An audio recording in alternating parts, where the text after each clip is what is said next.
EGM Network.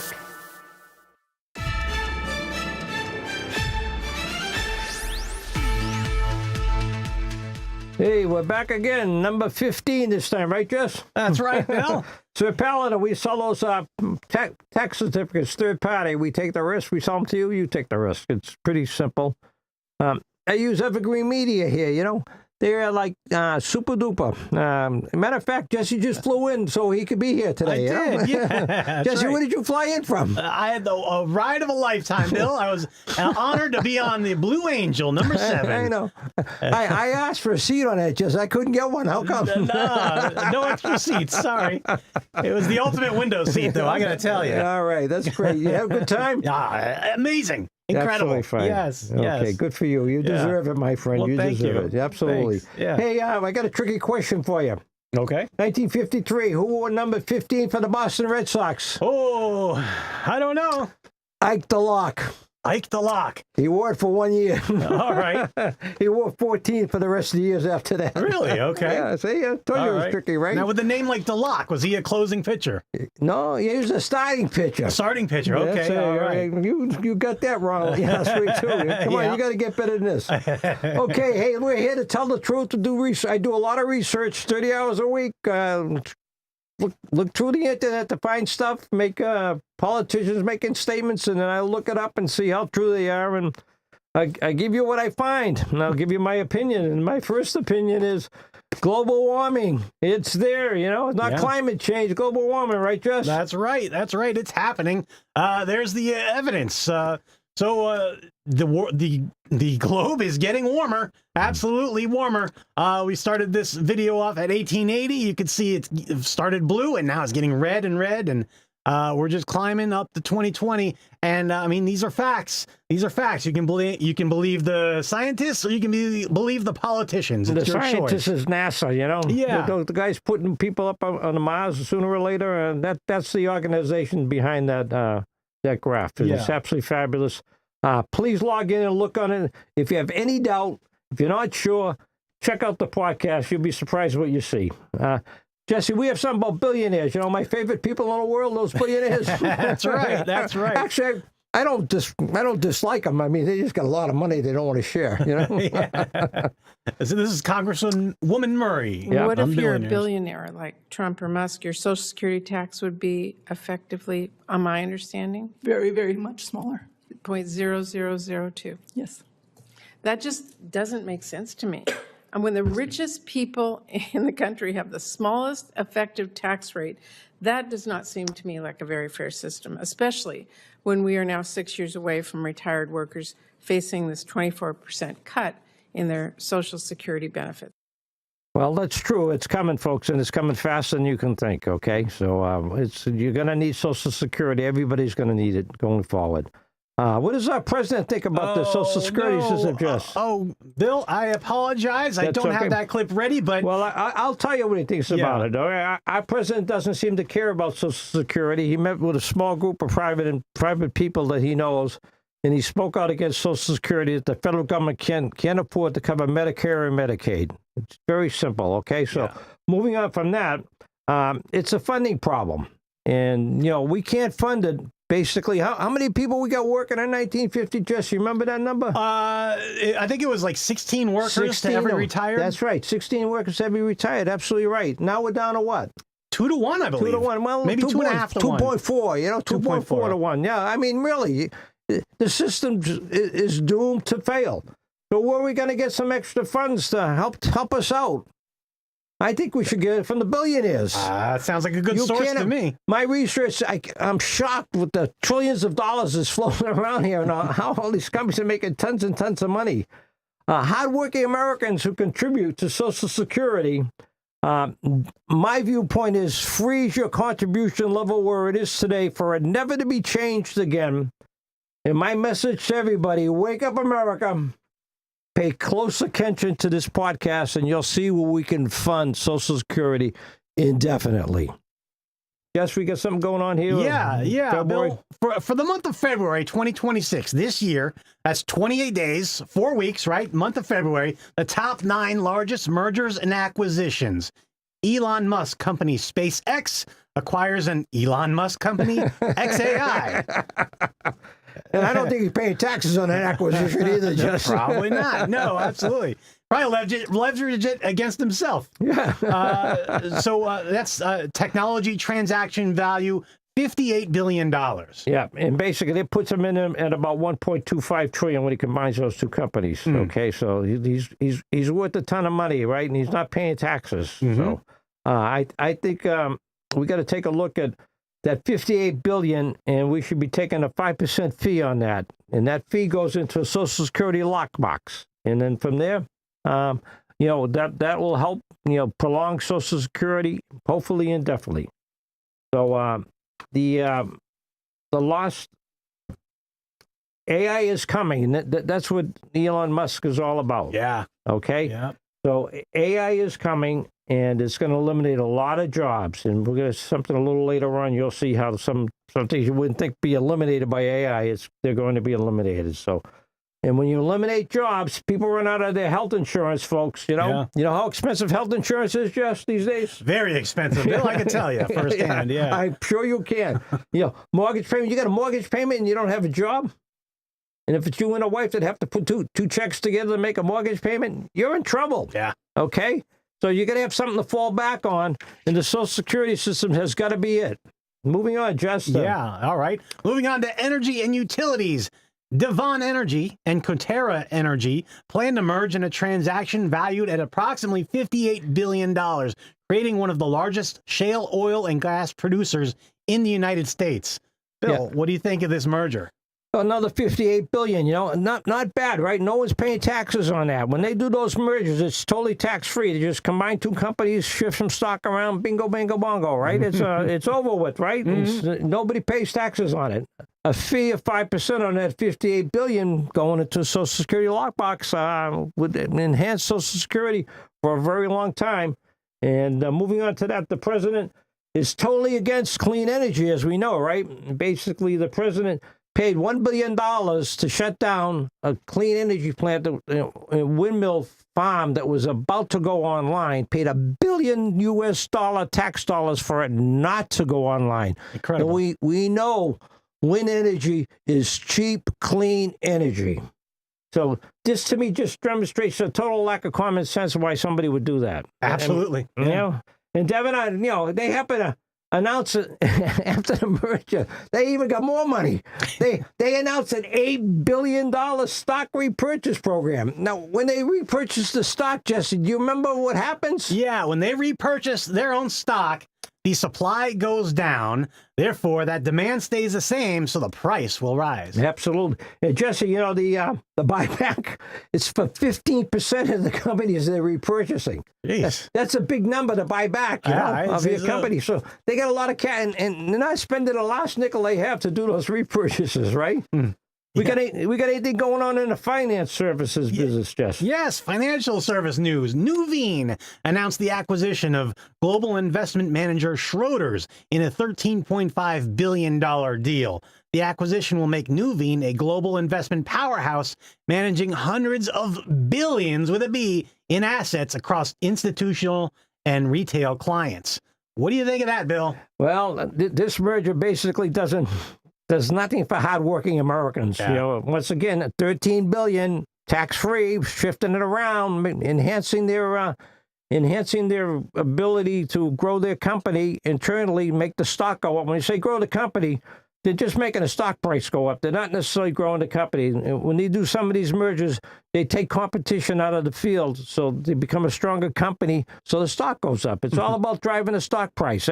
All this stuff is driving the stock price up, right, Jess? That's it. Okay, and we're looking, do we got anything in the banking area coming up? Yeah, banking and financial services. Spanish banking giant Santander acquires Webster Financial for $12.2 billion.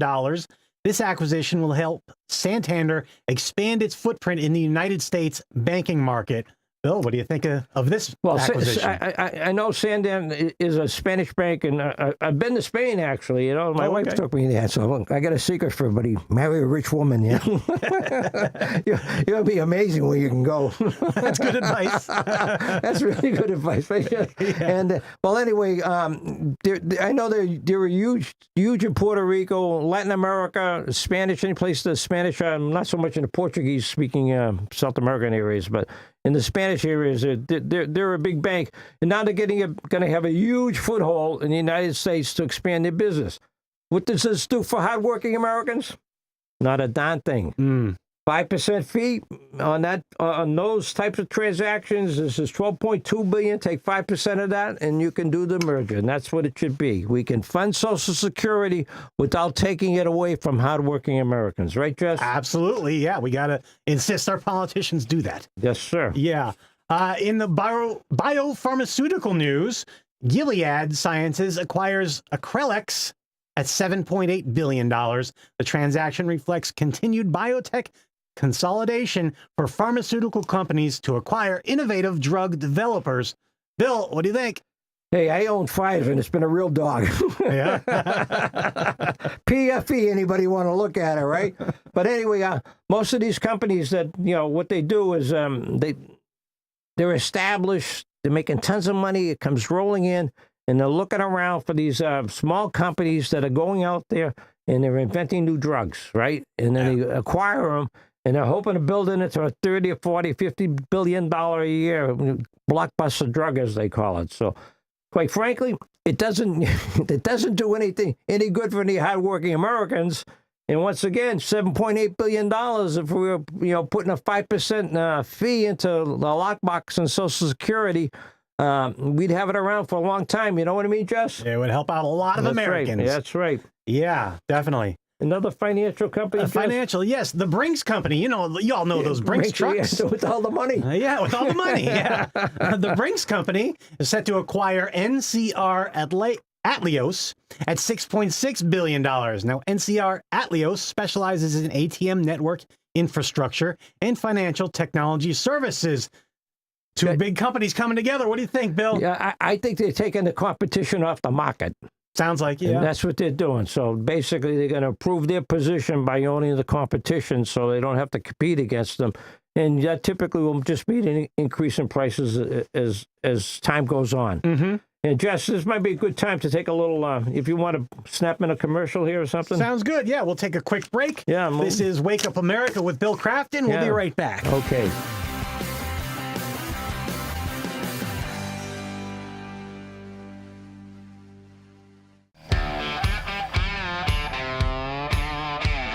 Hi, I'm Ryan, owner of Treasure Coast Tree and Land Services. When it comes to your property, there's a difference between some guy with a chainsaw and a certified arborist. Don't take chances with your property. Make sure your tree company is certified, licensed, and insured. Call the professionals, Treasure Coast Tree and Land Services. If you're in the IRC, call Treasure Coast Trees. Healthy retirement starts at Treasure Coast Community Health. Short waits, easy scheduling, on-site services, wellness visits, chronic care management, and same-day sick visits. Call 772-257-8224 or visit tcchinc.org. At lunchtime, enjoy a southern home-cooked meal paired with the best sweet tea in town at Marsh Landing. You'll love our daily lunch specials like chicken and dumplings every Thursday, or one of our juicy half-pound burgers. Experience old Florida cuisine at Marsh Landing in Fellsmere. Tired of pool chores draining your weekend? Deja Blue Pool Service provides the expert skimming and chemical balancing you need for a crystal clear paradise. For Vera's most reliable professional care, Google Deja Blue Pool Service. Keep it clean, keep it blue. Evergreen Media is your go-to for podcasting. Business owners, boost your brand by educating clients with your own show. Just show up. We handle everything else. Get your custom video podcast on Facebook, YouTube, and more. Start today at egreenmedia.com.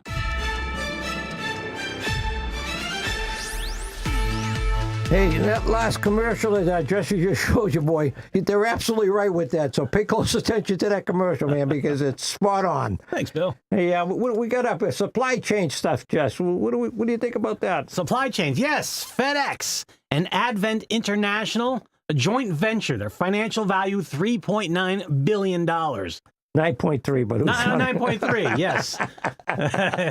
Even bigger, 9.3 billion. Yeah, good catch. It's a private equity firm, right, Jess? Yeah, that's right. It's private equity firm Advent International, together with FedEx. We've all heard of them. They announced the acquisition of European parcel locker company InPost for $9.3 billion. The deal underscores the growing importance of automated logistics and last mile delivery networks. What do you think, Bill? Hey, I'm telling you, it basically aims at increasing efficiency, speed, accuracy, safety, and reduce labor costs. I had to look up the intelligence, the robotics. I had no idea what, artificial intelligent robotics, what the heck that was, right? Yeah. What that boils down to, Jesse, right?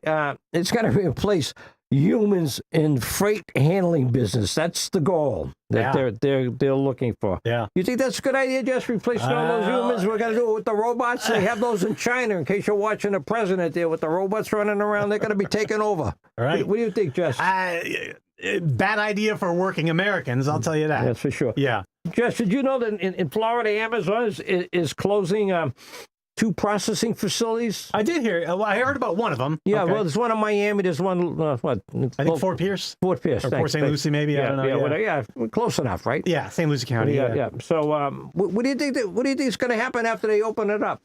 I think they're going to make a bigger one, I think. Well, I think what's going to be happening, they're going to go to drone deliveries. Oh, okay. There you go. Okay, so they're going to have to redo the entire facility, and they may make it bigger as well. But, I know Walmart and Amazon have been experimenting doing drone deliveries, so they may have to change the whole interior part of that warehouse. It's going to be closed for 2 years, folks, before they open it up. So there's some serious modifications going on. So it's not going to be just to expand it for space-wise. I was going to say, I feel like they just opened it, too. Yeah, they did. But, technology, those guys are way ahead of the game. Yeah, it's changing quickly. Yeah. Hey, Jess, what about freight movement and stuff like that? What's going on in America? So I'm hearing there's something going on with driverless trucks. They're going to move freight with driverless trucks. They are. They're going to move with driver. I think we got a couple of clips here that can kind of demonstrate that. We do, yeah.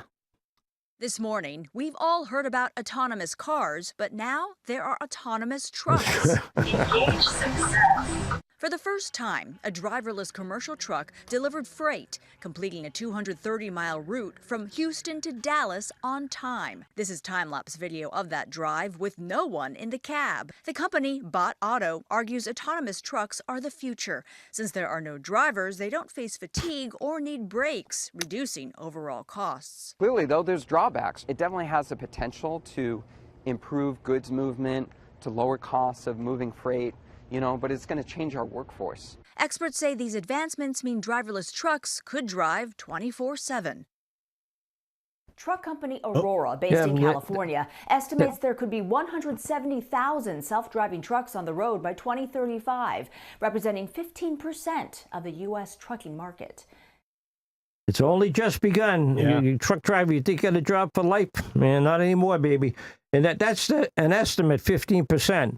Once this catches on fire, all big trucking companies, they're going to just gravitate to it. I worked at Marshall's. They once had a strike, and the guys that we had paying their own drivers, and they told them, don't strike because if you come in tomorrow, you won't have a job. They continued to strike, and what happened? Those guys got locked out, and they buy contract drivers in. Now what's going to happen is they're going to bring these automated trucks in, and they won't need a driver. So it's always going against the hardworking Americans, Jess. You know what I mean? Yeah, absolutely. Hey, Jess, what about cars? Do you think there's any hope for these things with cars? we can still drive our car around and get some help. We've been hearing about driverless cars. Yeah, they're starting to take over. It doesn't look good. It doesn't look good. I mean, it's good for maybe the auto manufacturer. It's good for Jeff Bezos, right? Yeah, but that's right. for the working class people like you and I, not good. Not good. Let's see what we got here for how it looks when driving a car without a driver.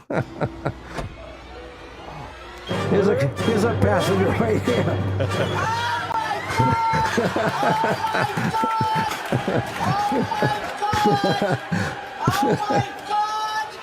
Oh my God! Very fast did you want me to die? Holy